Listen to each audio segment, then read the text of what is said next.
Welcome back my dear student. आज मैं आपके पाठ पुस्तक दिगंत भाग 2 के काव्य खंड के अध्याय 6 जो शीर्षक का नाम है तुमुल कोलाहल कलह में, जिनके लेखक है जयशंकर प्रसाद। आज मैं इस अध्याय से जो प्रश्न अभ्यास उसको कंप्लीट करवाएंगे।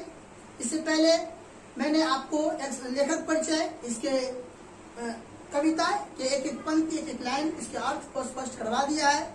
यदि आपने अब तक इस वीडियो को नहीं देखा है तो सबसे पहले इस वीडियो को जरूर देख ले। पहला क्वेश्चन क्या रहा है, हृदय की बात का क्या अर्थ होता है। तो हृदय की बात का जो अर्थ है वो समझिए। हृदय की बात क्या होता है, जब मेरा मन क्या होता है, जब अत्यधिक कोलाहल होता है, कलह होता है, अशांति परेशानी से घिरा होता है, उस समय जो मेरे हृदय में बात आती है वही हृदय का बात होता है। हमारे मन में अशांति, हमारे मन को जब शांति और आराम पहुंचता है, जब हमारे मन को शांति और आराम पहुंचता है, जब हमारा दिमाग सोच कर परेशान हो जाता है, थक जाता है, उस वक्त जो विचार हमारे दिमाग में शांति देती है वही अच्छे विचार ही हृदय की बात होती है। जब हम अशांति होते हैं और हम जब परेशान होते हैं और जब हमारी इस अशांति को शांत करने के लिए जो हमारे मन में जो हमारे बात आती है, जो हमारे हृदय में जो बात आती है, अच्छी बात, वही अच्छी बात क्या होता है, मन की बात होती है। ठीक है, अगला क्वेश्चन क्या कर रहा है, कविता में उषा की किस भूमिका का उल्लेख है ना। उषा का अर्थ होता है भोर की पहली प्रकाश। क्या होता है, भोर की पहली प्रकाश। और इस कविता में है ना उषा की भूमिका है ना यही है।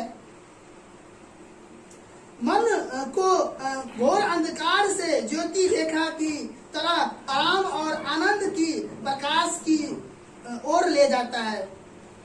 उषा की क्या भूमिका है कि मन को घोर अंधकार, जब मन में क्या हो, घोर अंधकार हो है ना, तो ज्योति की तरह आराम और आनंद की प्रकाश की ओर ले जाता है। अगली क्वेश्चन जो है आपका, चातकी किसके लिए तरसती है।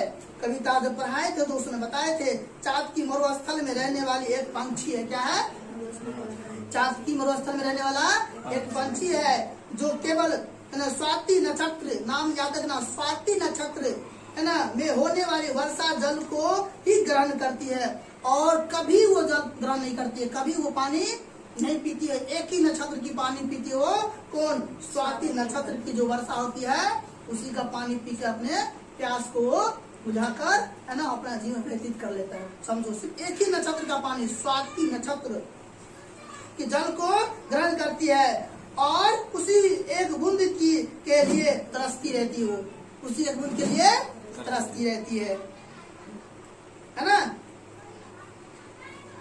बरसात को सरल कहने का क्या अभिप्राय है। बरसात को सरल कहने का अभिप्राय यह है कि मरुस्थल की जो धरती है वो सूर्य के ताप से इतनी गर्म हो जाती है कि ज्वाला की तरह धधकती रहती है। बरसात को है ना बरसात को सरस कहने का क्या अभिप्राय है। तो बरसात को सरस कहने का अभिप्राय यह है कि मरुस्थल की जो धरती है वो सूर्य के ताप से इतनी गर्म हो जाती है कि ज्वाला की तरह धधकती है। वहाँ जो जीव जंतु और घाटियां हैं उसे जीवन वर्षा के कारण ही मिलती है। बरसात होने से वहाँ की धधकती धरती को आराम मिलता है, धरती हरी भरी हो जाती है और चातकी भी वर्षा की बूंदे को पाकर खुश हो जाती है। इस प्रकार सब कुछ अच्छा और सरलता लगने लगता है।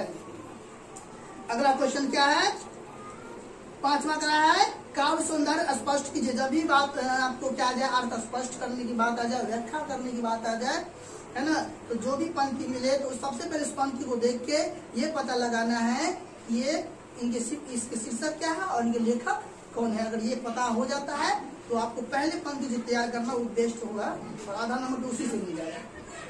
ठीक है, तो सबसे पहले अगर पंक्ति को स्पष्ट करना, उसका अर्थ स्पष्ट करना, तो जरूरी लिखना है कि प्रस्तुत पंक्ति हमारे पाठ्य पुस्तक दिगंत भाग 2 से है ना लिया गया है। अब इसमें अगर लेखक के नाम याद है आपको तो उसको भी जोड़ देंगे, शीर्षक का नाम है तो उसको भी जोड़ देंगे। पहले क्वेश्चन पढ़ लेते हैं, इसके बाद बता देंगे, है ना। काव्य सौंदर्य स्पष्ट करने के लिए कहा इसमें, पवन की प्राचीर में रुक, जला जीवन जा रहा झुक, इस झुलस विश्व वन की मैं कुसुम ऋतु रात रे मन। अब इसको कैसे लिखना है? प्रस्तुत पंक्ति हमारे पाठ पुस्तक दिगंत भाग 2 है ना से लिया गया है, या इसमें आप देखो इसमें तो शीर्षक का नाम याद है, क्या लिखेंगे? प्रस्तुत पंक्ति हमारे पाठ पुस्तक दिगंत भाग 2 है ना, क्या चीज? तुमुल कोलाहल कला से लिया गया है। इनके लेखक है ना कौन है? जयशंकर प्रसाद है इनके लेखक, ना जयशंकर प्रसाद है। इस पंक्ति का अर्थ यह है कि, इतना बता देंगे है ना, या लिखेंगे इस पंक्ति से कवि का कहना यह है कि, इसके बाद इसका है ना व्याख्या करेंगे। पवन की प्राचीर में रुक, जला जीवन जा रहा झुक, इस झुलस विश्व वन की मैं कुसुम ऋतु रात रे मन। पवन जब ऊंची चार दीवारी के में बंद होकर रुक जाता है ना, जल जाकर है ना झुलस कर जब मनुष्य जीवन अपने परिस्थितियों के आगे झुक जाता है, रे मन मैं इस झुलसते विश्व में, इस निराश रूपी वन में एक वसंत ऋतु की रात की तरह हूँ, जिसमें उम्मीद के फूल खिलते हैं। अगला क्वेश्चन क्या है? सज्जन जलजात का क्या अर्थ होता है? सज्जन जलजात का अर्थ है ना जल में खिला हुआ कमल। क्या चीज? जल में खिला हुआ कमल, है ना। इसमें कहा इस श्रद्धा अपना परिचय देते हुए कहती है ना कि जिस प्रकार कीचड़ में कमल खिलता है और वह अपनी खुशबू को भी बिखेरती है, उसी प्रकार श्रद्धा भी है ना घोर निराश के असुर सर में जल में खिलने वाली कमल की तरह है। वो भी घोर निराशा में भी है ना खुशियाँ देती रहती है। अगला क्वेश्चन क्या है? कविता का केंद्रीय भाव क्या है? संक्षेप में लिखे। तुमुल कोलाहल कला में कविता है ना कामायनी से लिया गया है। ये जो कविता लिया गया तुमुल कोलाहल कला में किससे लिया गया है ना? कामायनी से लिया गया है ना। इसकी नायिका कौन है? श्रद्धा। कौन है? श्रद्धा। स्वयं कामायनी कौन है? श्रद्धा है जो स्वयं कामायनी है ना। कामायनी कौन है? श्रद्धा ही बताइए अपने आप को, किसको? श्रद्धा ही अपना परिचय, कामायनी जो है अपना कामायनी जो परिचय दी अपना किस नाम से? श्रद्धा के नाम। तो श्रद्धा जो है वो स्वयं क्या है? कामायनी ही है ना। तो स्वयं कामायनी ही है ना।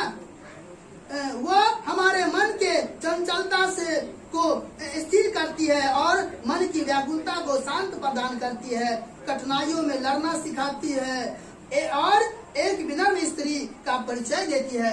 विनम्र स्त्री जो हर कठिनाइयों में तुम्हारे साथ रहे, हर समस्या में तुम्हारी है ना साथ रहे और तुम्हें सही राह दे और है ना मुश्किल से मुश्किल घड़ी में तुम्हारे साथ वो खड़े रहे, है ना। अब जो है अगला क्वेश्चन क्या कर रहा है? कविता में विषाद और व्यथा का उल्लेख है, यह किस कारण से है? अपनी कल्पना से उत्तर दीजिए, है ना। कविता में विषाद और व्यथा का उल्लेख हमारे जीवन में आने वाली कठिनाइयों और बाधाओं, दुखों, तकलीफों और हमारे रास्ता में आने वाली अड़चने जिससे है ना हमारा मन अशांत हो जाता है ना, डर या भय से ग्रसित हो है ना जाती है। इसी कारण से इनका जो है क्या किया गया? इसका उल्लेख किया गया है, इस बारे में बताया गया है। क्वेश्चन नंबर 9 का है, यह श्रद्धा का गीत है जो नारी मात्र का गीत कहा जा सकता है। सामान्य जीवन में नारियों की जो भूमिका है ना उसे देखते हुए यह कहा जा सकता है कि कविता में कही गई बातें उस पर घटित होती है। विचार कीजिए कि कीजिए। गृहस्थ जीवन में नारी के अपदान पर एक छोटा सा निबंध लिखिए। ना इस प्रश्न का जो आपको आंसर जो है दिख रहा है, इसको कंप्लीट कर लीजिए।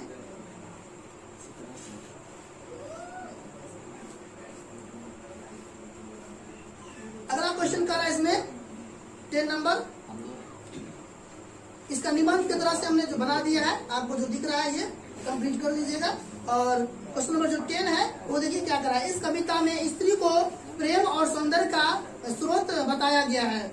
आप अपने पारिवारिक जीवन के अनुभवों के आधार पर इन कथन की परीक्षा कीजिए। इसका लिखेंगे आंसर है ना। प्रसाद जी के काव्यों में प्रेम और सौंदर्य का है ना चित्रण किया गया है। तुमुल कोलाहल कहल में शीर्षक कविता में कवि ने स्त्री को प्रेम और सौंदर्य का स्रोत बताया है। कवि का कथन यही है कि जब पुरुष है ना संसारिक जीवन में उलझने से है ना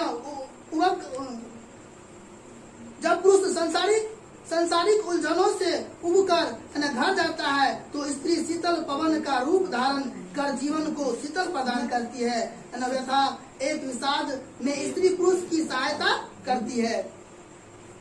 आगे दिया हुआ बेटा भाषा की बात।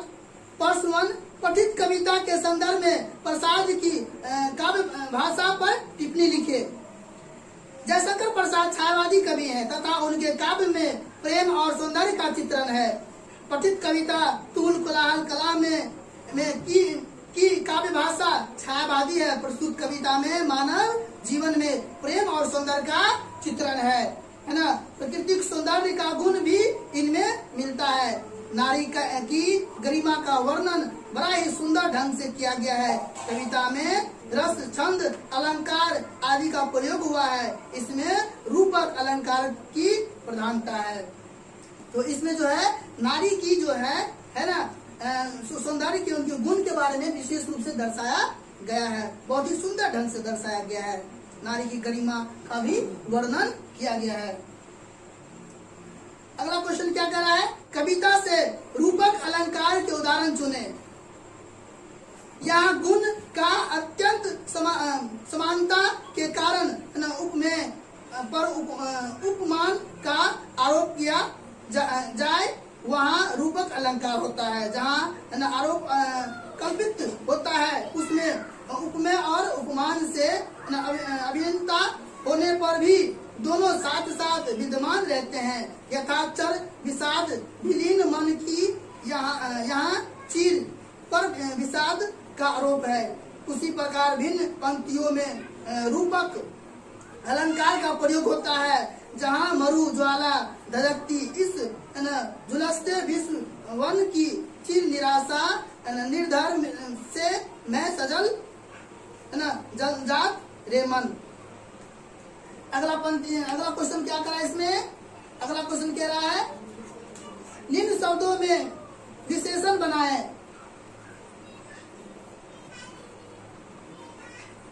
पहला है कुसुम। कुसुम का क्या होगा। कुसुमित। हृदय का हृदय होगा। व्यथा का व्यथित होगा। बरसात का बरसाती होगा। विश्व का वैश्विक होगा। दिन का दैनिक होगा और रेखा का रैखिक होगा। तो ये आपका है ना अध्याय 6 कंप्लीट हो गया आज है ना।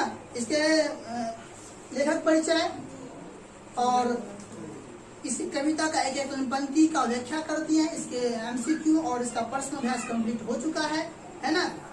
सारा कंप्लीट करवा दिए हैं है ना। तो अब हम लोग फिर नेक्स्ट क्लास में नेक्स्ट लेसन कंप्लीट करेंगे है ना। यदि आप लोग को ये वीडियो अच्छा लगा हो तो इसको लाइक कर लीजिए, चैनल को सब्सक्राइब कर लीजिए, दबा दीजिए। मिलेंगे फिर नेक्स्ट वीडियो में, तब तक के लिए धन्यवाद।